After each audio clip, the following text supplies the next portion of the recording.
Hi, this is Pastor Heber Brown. And I'm Davon Love. And certainly the two of us and so many of you watching this have been involved in the current struggle to secure justice in light of the murder of Freddie Gray and the larger issues of systemic violence that has a very long track record in Baltimore as well. And we just thought that in the midst of everything going on right now, we thought that it'd be important to pause and to give some insight because sometimes we can have a whole lot of activity, but we want to make sure that we have some focus in the midst of that as well.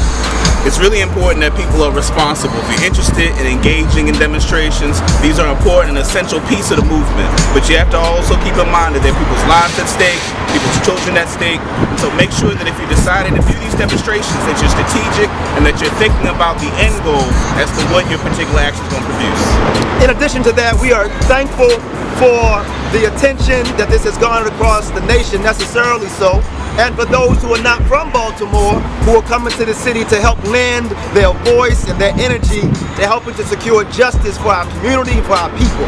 But we would ask that for those who are not from Baltimore and those who don't have a track record of working here in the city on justice issues, that you would be so kind as to defer to those of us who've been in the community here. If you'd be so kind to reach out to those, even if it's not Davon or myself, but reach out to those people who are on the ground in the community to see how you can best help instead of assuming how you can help. It would really go a long way. Finally, for those who find themselves wanting to support and bringing out their families and friends and etc. to join these demonstrations and these marches, we would say don't be afraid to ask questions of the organizers before you just join in. Sometimes we can assume that because people have bullhorns that they should be credible and should be followed. Don't be afraid to do a background check and just ask simple questions like, can you share with me a little bit about what you've done here in Baltimore?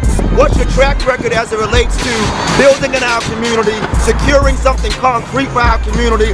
Just who are you? One of my Muslim friends, Davon, has this saying he always says, he says, you should give people a checkup from the neck up. So I want to say that to you.